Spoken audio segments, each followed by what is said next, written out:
core perspective of commissioning editor is to bring author on board and those people whom we need. So he has to do the due diligence. Okay, in my list of books, what are the gap areas which I need to fill?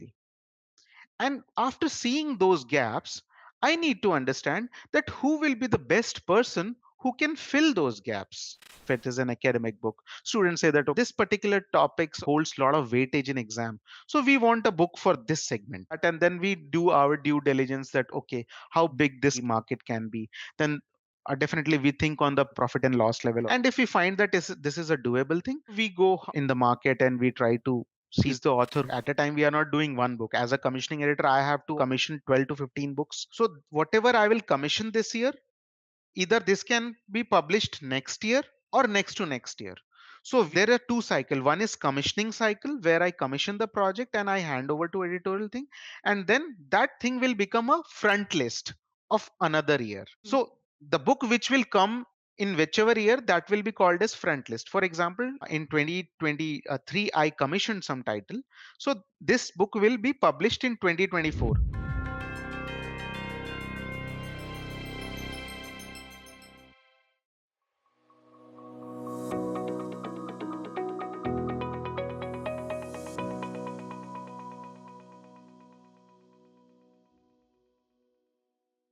Welcome, Chandan, to the episode on editing. This is specifically focused on publishing industry.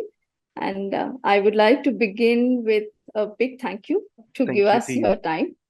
So let us begin with understanding what a commissioning editor has to do. Certainly. So commissioning editor is something who is acting as a bridge between the back end, that is the editorial part, and the front end, which is the organization as a brand. Commissioning editors are known by different names, and many publishing companies, they used to straight away call them publisher. But a commissioning editor position was never an entry level position historically. Everybody has to start in a publishing house as a desk editor or a copy editor, where you will be going through the manuscript, you will be mopping the language and copy editing and all those sort of things. And then you gradually come to part where you take some promotions, and after you develop quite a bit contacts and you have fair bit of understanding about the market in whatever market of publishing, because publishing is also divided into various segments: academic, science and technology, social sciences, table coffee table publishing. So there are a whole lot of different gamut of publishing. So once that publishing got divided, even religious publishing is a very great market, theology and all those things. So then there was a requirement that either a person who has given a significant year at the desk or as the editorial level, they migrated to commissioning editor, because they knew who are the authors, whom to approach, because they have worked with them in past when they were desk editor. Or simultaneously, publishing houses started taking few of the subject matter experts who have been working in that particular field. Say for example, I can take example of a medical publishing, maybe a scholar who has worked in a medical background, maybe pharmaceuticals, maybe life sciences background, or some who understand and who knows the who's and who's of the people who can easily connect with the authors. So ultimately, the core perspective of commissioning editor is to bring author on board and those people whom we need. So what he has to do the due diligence on two sides. First is the internal side, that okay, in my list of books, what are the gap areas which I need to fill? And after seeing those gaps, I need to understand that who will be the best person who can fill those gaps. And for that, I need to have a good network. If, say, somebody is doing a medical publishing, he will go in medical conferences, some local medical association team meetings, and all those things. And he will try to understand who is the best person. He will go into medical colleges and he will try to understand from the student that, okay, who is the teacher who writes well? So that way, he is actually a scout who is hunting for an author who can best fit in. Similarly goes with any other commissioning editor. Maybe somebody who is a fiction guy who he goes into lit fest. Jaipur lit fest is very popular. So if you happen to go to Jaipur lit fest, you will find a lot of publishing company, because that is the place where you will find many authors, and it's easy to catch some good person and understand what they want to write and what you want, and you can amalgamate together. If you're not getting author, so you will ask in your author network that, do you know somebody who is inclined in this particular topic or who would be interested? He might not have written a book, but he might have contributed chapters in somebody's book, or he might have written some kind of research paper, published some articles. So we have to keep our eyes and ears open and understand who is the right man for us. So as a commissioning editor, you need to also see that what your competition is doing, so that it at times it happens that it has happened with me also, that when I was approaching an author, he was approached by another competitor publishing company, and then the thing becomes about who can offer best. So in certain companies have fixed royalties, so then we try to win that author through saying that the publishing experience which you will have with us, that will be wonderful, that rival company will not be able to offer you.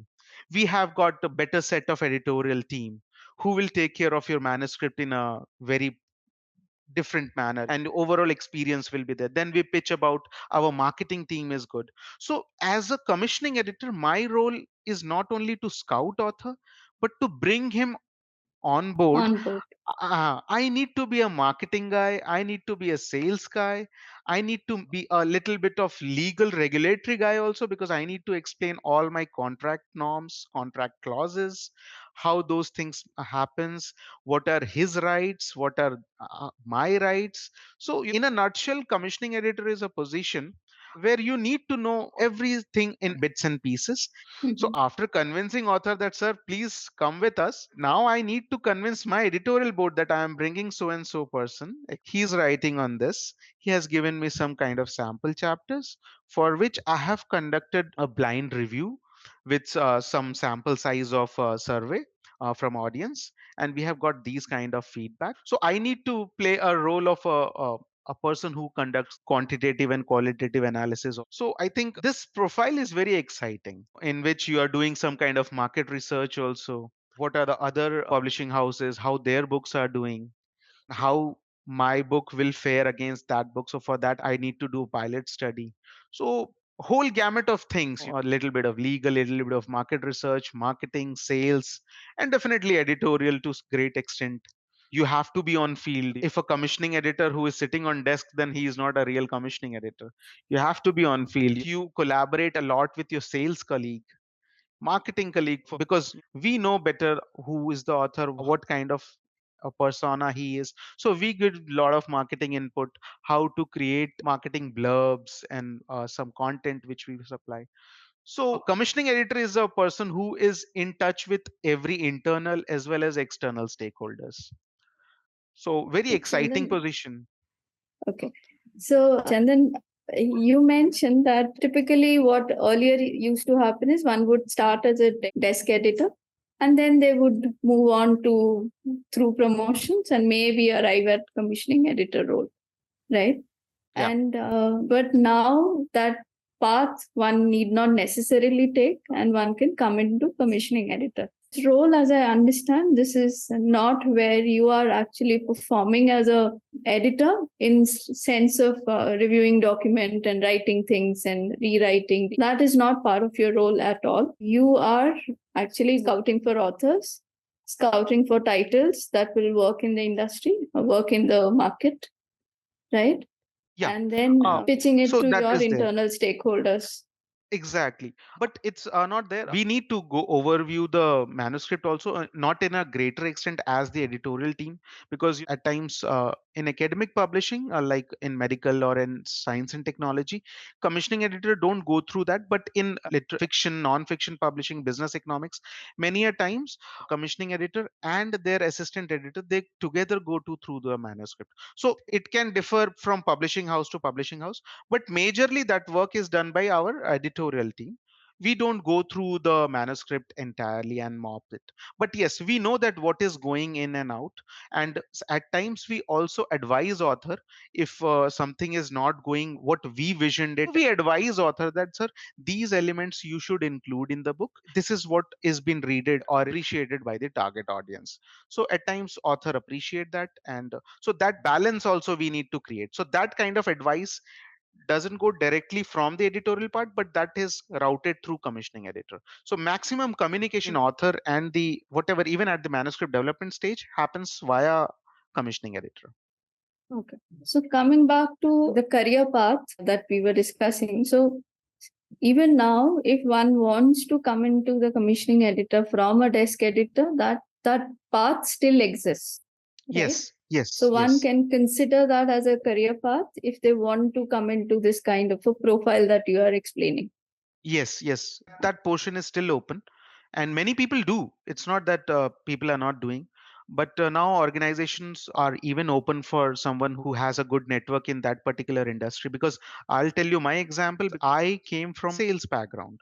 I was in sales and marketing in pharmaceutical company, and my chief role was to engage doctors and clinical people to promote my product. So I had that network. So earlier I used to make them write prescriptions, and they realized that if somebody can make them write prescriptions, certainly they can convince him to write a book as well. So that is how actually one of my first employer approached, because I was even not aware that what commissioning editor does. They knew that I would be having network and I can leverage to that network. So that's how So, it has happened. okay. And Chandan, you said that scouting for author is one of the tasks. And then you ask them to write maybe a couple of chapters and then you Sample evaluate chapter. whether that will work in the market or not.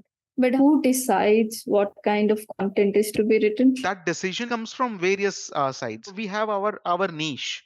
So in that niche there might be certain gap areas. So one is, if we don't have a particular book in that gap area, we go out and search for person who can write in that book. So one is that criteria. Second, at times we think that we have already have all the gaps plugged, but a sales guy comes because they are in the market for most of the time. They come from the need that there is this particular area where nobody has published. That might be a very niche area, and none of us would be thinking to publish, but that feedback is continuously coming from sales and marketing that we should plug this area, maybe very niche, but there are a lot of demand. So it happens that lot many times there is a demand for that particular book from the market. If it is an academic book, students say that this particular topic holds a lot of weightage in exam, so we want a book for this segment. So is there is no book, so they will come up with that, and then we do our due diligence that okay, how big this market can be. Then definitely we think on the profit and loss level, and if we find that this is a doable thing, so we go in the market and we try to see that really who is the author who can do. And at times author also say that no, no, no, students are in need of this, but this is something which is not doable. So then we interview a lot of subject matter experts that really this is required or not, and based on their judgment, feedback from market, we try and bring the book. So it's not solely my decision, but it is a collective decision always. Do you have to consult your seniors or before Yes, yes, speaking absolutely. to authors Because about it? it is like we commissioning editors like investment bankers, because we invest. So we don't charge anything from author to publish the book. So ultimately, the paper is expensive, printing cost, editorial cost, my salary, everything has to be justified. As an investment banker, when they want to invest in some shares, or they want to buy some company stake, they do a lot of due diligence. And that due diligence expert interviews are there. So as I told you, we talk to students, we talk to sometimes retailers, because we want to understand that is similar thing is happening by anyone else or not, because there might be in somewhere in silo somebody would be doing that. So is there any pilot study done or not? So we do that kind of research. Then definitely with our peer seniors, usually my senior would be either my senior commissioning editor who would be handling some different subject areas, but has he encountered similar kind of challenges or things in his portfolio books. Sometimes my manager, And at times, because publishing industry is very small, so it is a very well knit industry. So even from a rival company who is a commissioning editor, because we know each other very well, so we sometimes ask, this kind of book I am looking, have you been, then he might say that, oh, please don't get into this, this is all trap. Okay. So yes, you have to do that, and then you have to derive to a consensus. Yes, a lot of interaction happens during the process.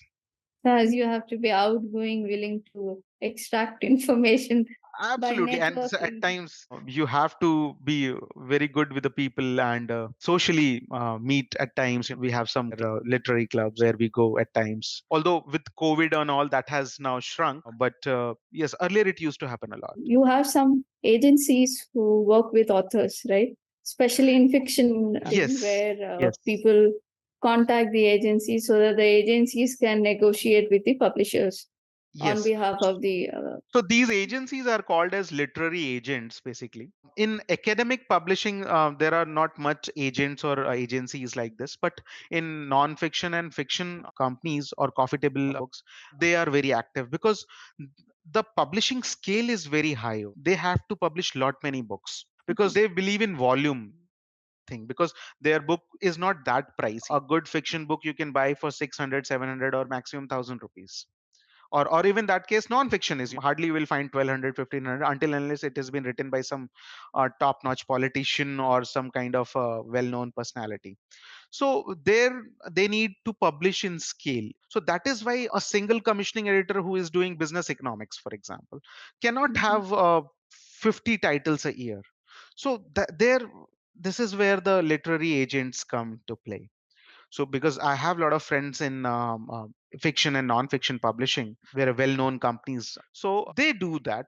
And there what happens, their work becomes easier because these publishing literary agents or publishing agents, they keep on moving to their offices so and pitch their author to a commissioning editor.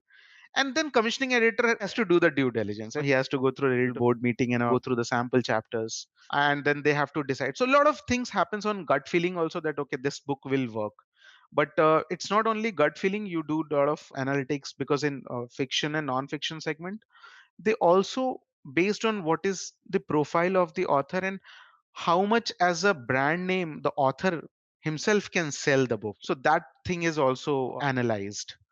So there are a lot of things which goes into this. So once, let's say, you have decided on publishing a book, right? Yeah. The authoring actually begins, and then you hand over the work to editorial team. Yes.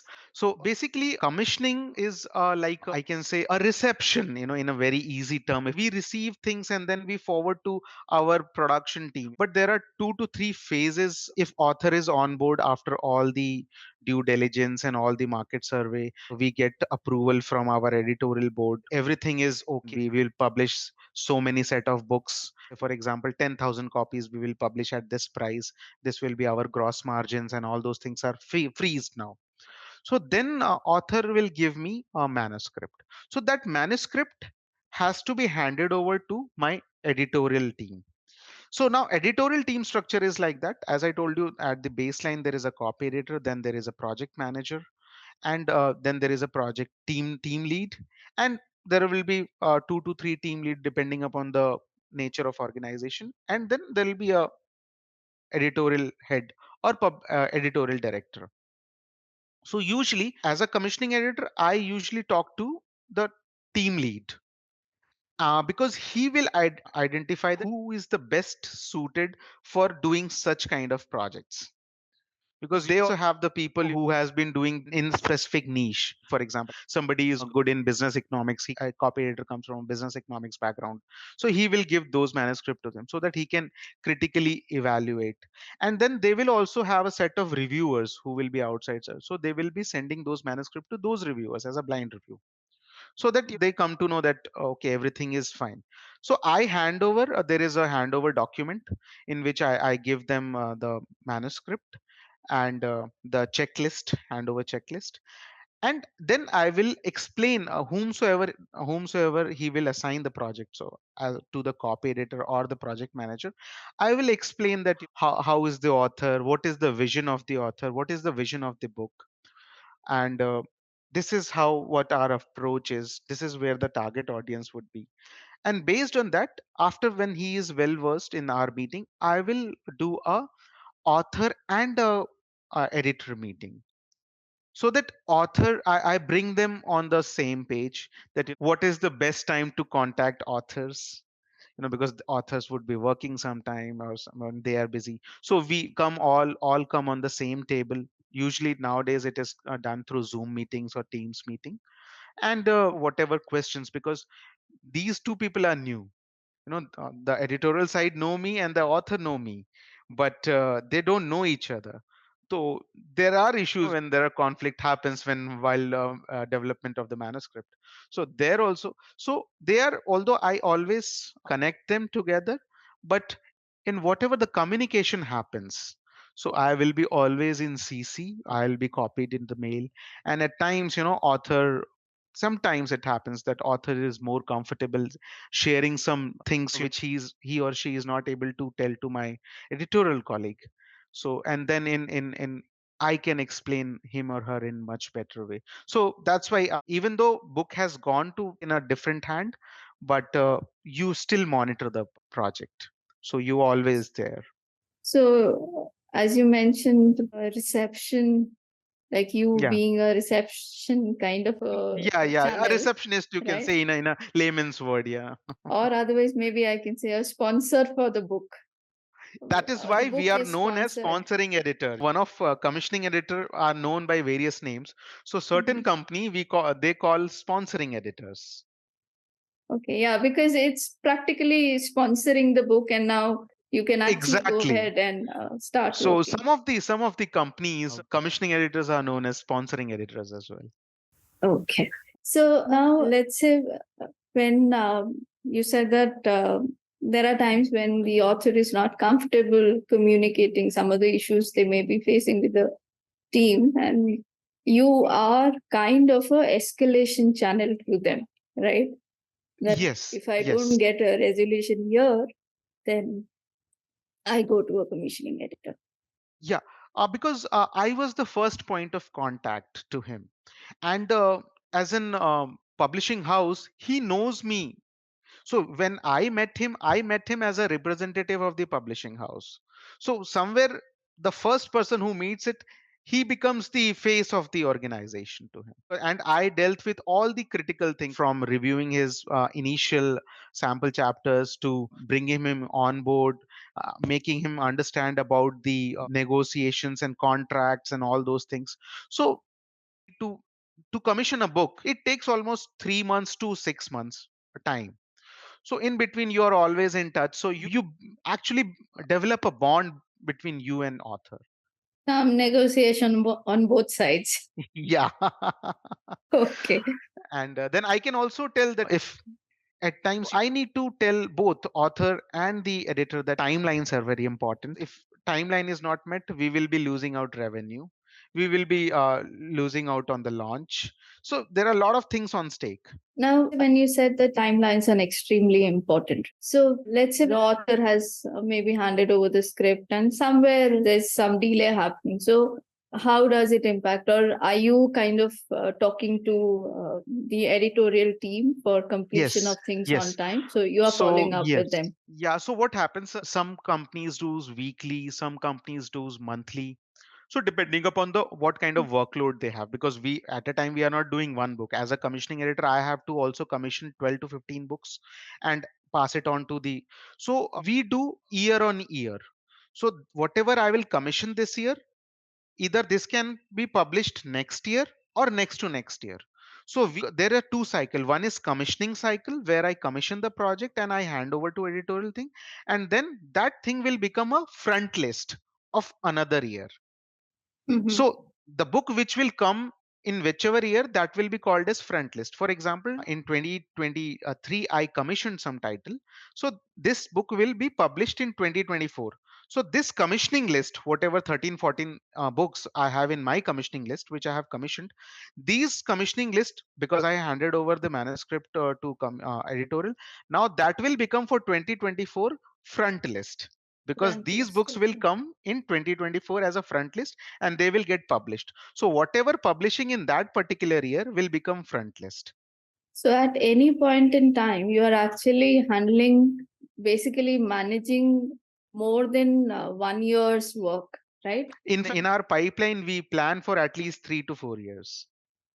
Okay. And you have to keep track of how things are moving in Yes, that yes. So entire yes. pipeline. And so your question was, do we miss out on timelines? Yes, we do, and that's why there is publishing term called as slippages. What Mhm. happens? We have commissioned the content. We have some part of manuscript we have given to the our editorial team. But what happens? Author sometimes delays in giving the 100% manuscript, or sometimes they are not giving timely feedback whenever this to and fro mechanism is happening between editor and the author. So they are delaying on giving the proofs to the, so and we have planned that for 2024, but seeing the trend, my editor in the editorial meeting he says that, boss, our author is not cooperating with us. So we do a lot of meeting and then author says, no, I'm busy with my own professional assignments. This is not my core job. So if there is slippages, we need to be ready with other books, or we need to commission more, so that we can address slippages. Like, okay, if we have to publish 12 books in 24, we will commission 15 or 16 books or even more, so that we can pluck some more. And if somebody is slipping, then I will ask, okay, to another editor, can you please put another author onto hot burner, so that he can deliver if he is cooperating. So we speeden up other books and we bring that book.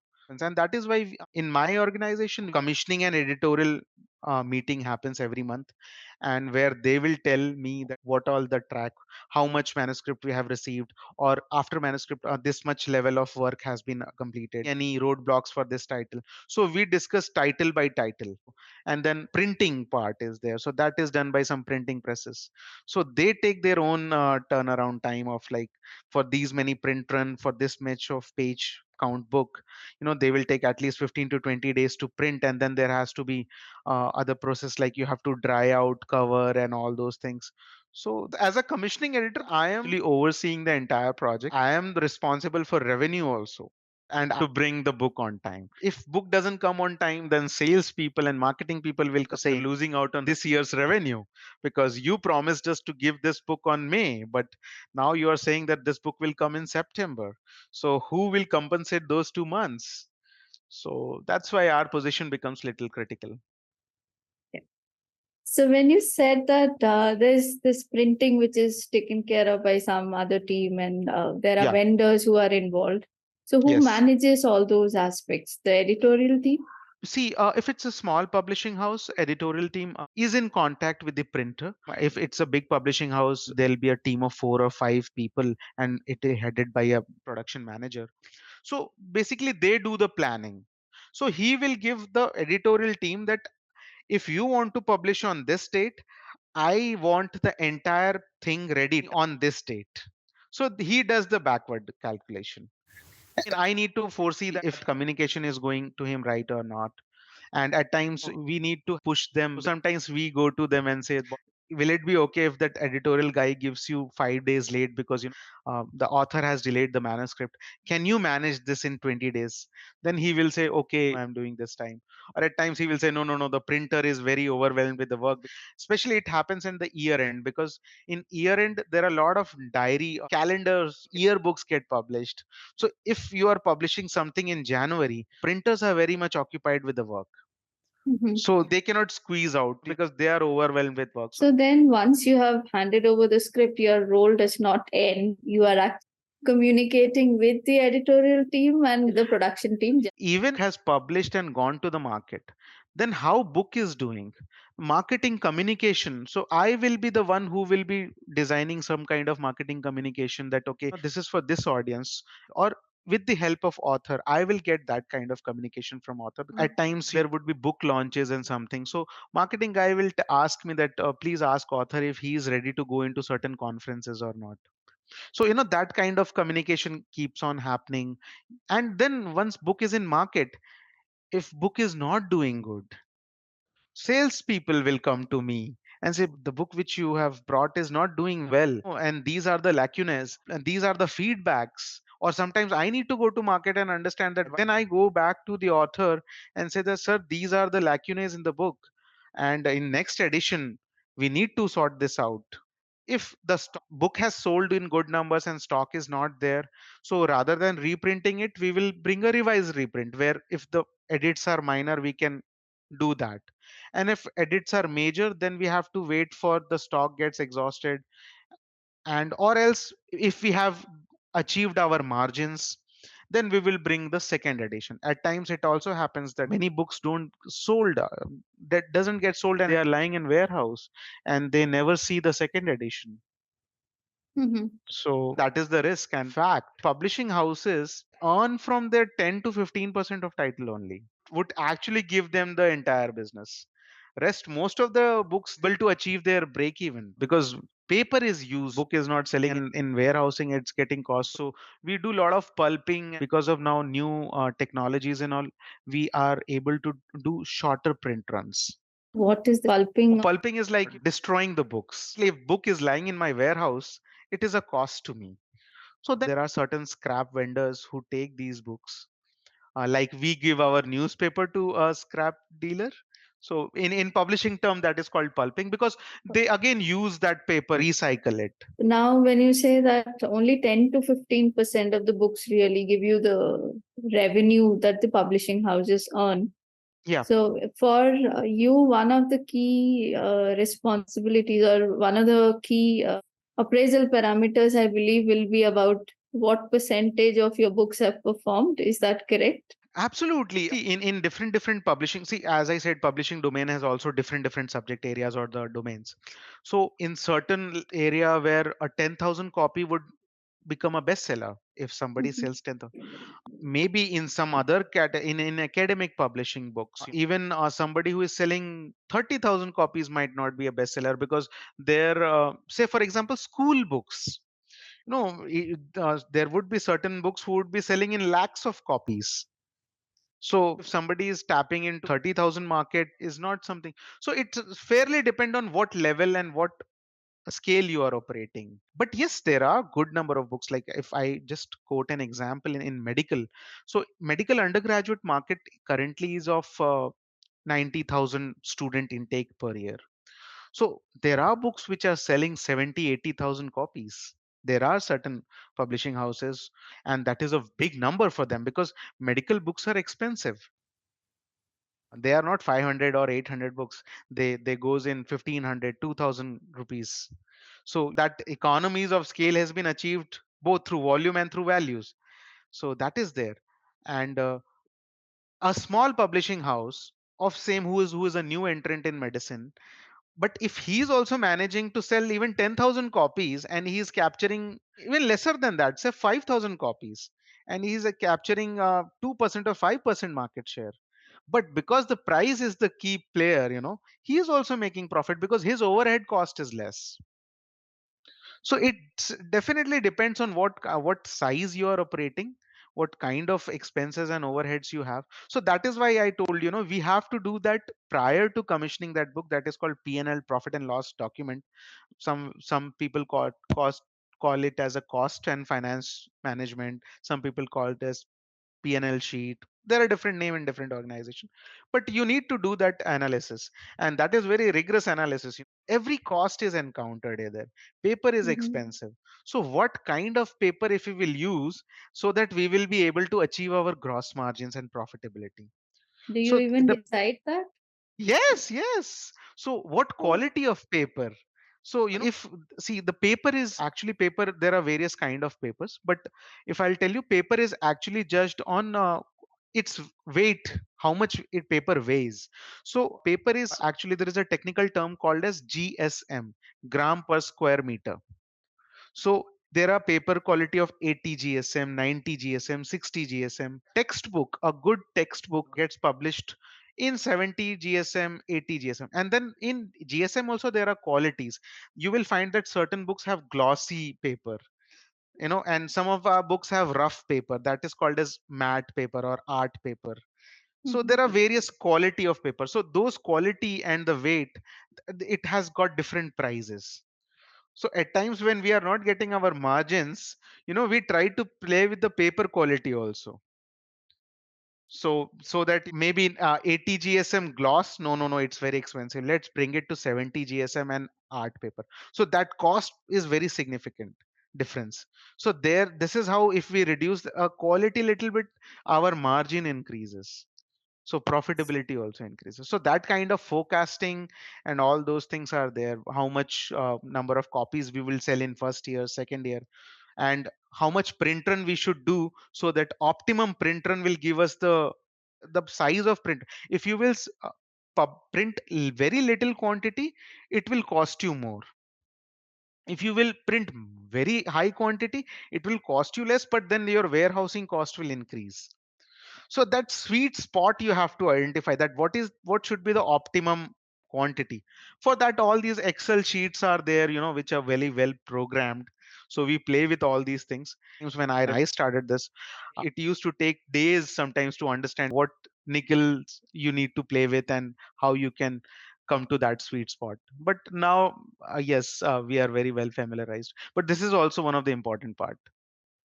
So, other than all the author scouting and working with them, working with the editorial team, you also have to think about paperweight. Interesting. Absolutely, financials and papers. That's why commissioning editors, it's a very responsible position, because if what happens, although it's jokingly we say that, in a lighter mood, that when book does well, every other people will take credit, but when book is not performing well, it is the commissioning editor who takes the grunt. So this is how, but it's not like that. Every people have shared responsibilities, but yes, because we are the people who brought this project, so if something doesn't go well, we feel really bad. Understand, yeah. You are the one who has sponsored the book, and then if it doesn't work, Exactly, yeah, it exactly. feels, yeah. So this is there. So, Chandan, if I look at what we discussed so far, it's mostly like the entire set of responsibilities that you take Yes. care of, right? With this, we conclude part 1 of our conversation with Chandan. We have explored the nuances of the commissioning editor's role and how it plays a crucial role in the broader publishing landscape. Chandan's insights have certainly provided a deeper understanding of the challenges and opportunities that come with this profession. But don't go away just yet. Stay tuned for part 2, releasing in the first week of January, where we will dive deeper into Chandan's perspective on navigating different types of publishing, how communication with senior colleagues shapes decision making, the challenges of transitioning between sectors, and his thoughts on building valuable networks of authors and reviewers. Plus, we will explore how Chandan balances his passion with his demanding work life. A huge thank you to Chandan for sharing his invaluable expertise and stories with us. As this is our last episode of the year, I want to wish all of you Merry Christmas and a very Happy New Year and a joyful holiday season. If you enjoyed this episode, make sure to subscribe, leave a comment, and share it with others. Thank you for listening, and remember, keep learning and crafting your career.